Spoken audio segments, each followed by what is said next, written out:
நம்ம பெரிய கத்திரிக்காய் எக் பிளான்ட் சொல்லுவாங்கல்ல, அந்த மாதிரி இவ்வளோ பெருசாக இருக்கும்.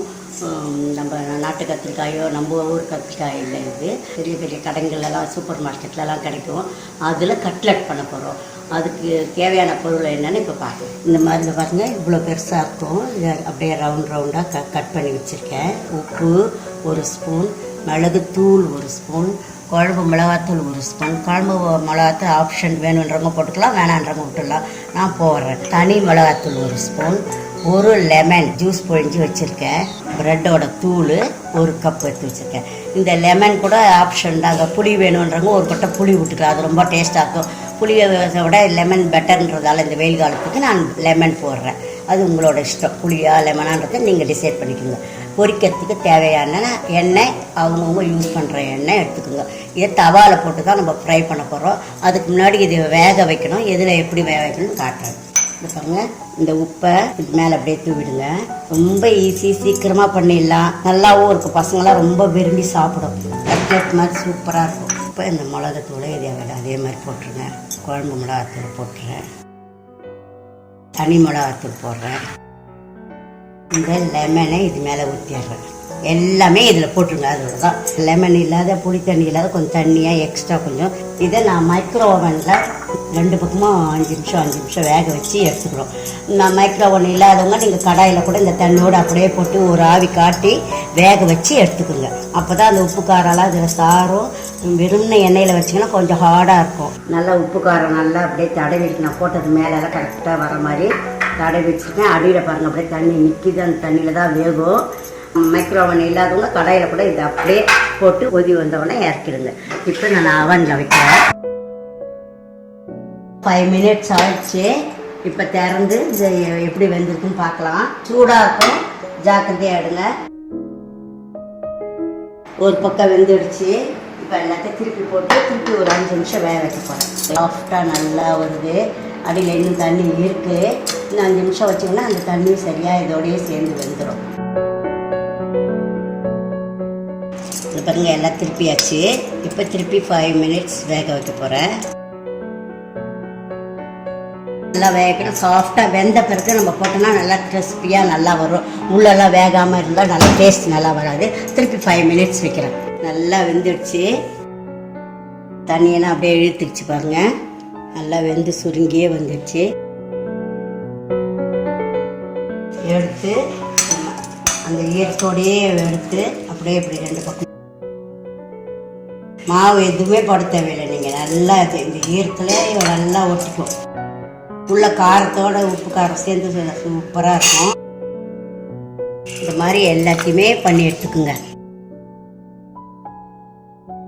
அடுப்பில் தவா வச்சு கல் காஞ்ச உடனே எண்ணெய் ஊற்றுங்க. இந்த எண்ணெய் கொஞ்சம் கூடவே ஊற்றுங்க. இந்த கட்லெட்டு வேகிற அளவுக்கு எண்ணெய் வைக்கணும். பிரெட் க்ரம்ஸ் போட்டு வச்சுட்டு இப்போ எண்ணெயில் போடுறேன். மிதமான தீயில வச்சுக்கோங்க. ஆனால் ஏற்கனவே வெந்தது தான். நல்லா செவந்து அழகாக வந்துடுச்சு. இதை அப்படியே திருப்பி போடுங்க. இந்த மாதிரி அழகாக வரணும் எல்லாமே. நீங்கள் உப்பு காரம் சரியாக்கான்னு கூட கத்திரிக்காய், வெந்த கத்திரிக்காய் தானே, நீங்கள் இப்போ பார்த்து டேஸ்ட் பண்ணி பார்த்துட்டு அதுக்கப்புறம் நீங்கள் உப்பு காரம் எல்லாம் வேணுன்ற அளவுக்கு உங்களுக்கு தேவையான அளவுக்கு நீங்கள் ஆட் பண்ணிக்கலாம். நல்லா அழகாக வந்துருக்கு. கருகலை நல்லா செவந்துருக்கு. நல்லா வெந்திருக்கு, முறுமுறுன்னு வெந்திருக்கு. இப்போ கரெக்டாக இருக்கு. பார்த்தோம், எடுத்துடலாம். கத்திரிக்காய் கட்லெட் ரெடி ஆயிடுச்சு. இப்போ இதை வெஜிடேரியன்காரவங்க மீன் வறுவல் மாதிரி இதை அழகாக செஞ்சு சாப்பிட்லாம். நான்வெஜ் சாப்பிட்றவங்க முட்டையில் அதே மாதிரி போட்டு எப்படி சாப்பிட்லான்னு இப்போ காட்டுறேன் வாங்க. முட்டையில் இப்படி துவைச்சிடுங்க. முட்டையில் மஞ்சத்தூள், உப்பு, மிளகுத்தூள் போட்டிருக்கேன். போட்டு அடித்து வச்சுருக்கேன் முட்டையை. அந்த முட்டையில் இப்படி துவைச்சி எடுத்து இது பிரெட் க்ரம்ஸில் யூஸ்வல் கட்லெட் பண்ணுற மாதிரி தான் இது வரைக்கும். இப்போ எப்படி பண்ணமோ அதே தான். முதல்ல முட்டை இல்லாமல் பண்ணேன், இப்போ முட்டை போட்டு பண்ணுறேன். அவ்வளோதான். இது பாருங்கள், அப்படியே மாதிரி துவைச்சி இப்படியே எண்ணெயில் போட்டுருங்க.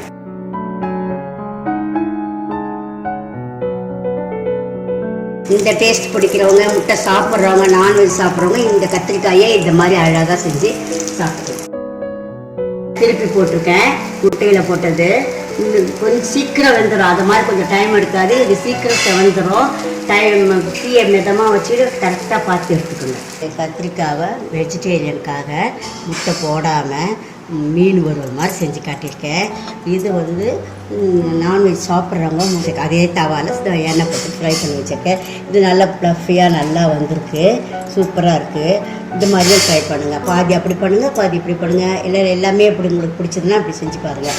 நான் அடிக்கடி கத்திரிக்காவை காட்டுறேன், நிறைய ஐட்டம்ஸ் பண்ணி காட்டுறேன். ஏன்னா கத்திரிக்காயில் நல்லா high fibre, low calories and high antioxidant இவ்வளோதே இருக்குது. அதனால தான் வந்து உடம்புக்கு ரொம்ப நல்லது, ஹெல்த்தின்ட்டு. டேஸ்ட்டும் நல்லாயிருக்கும்.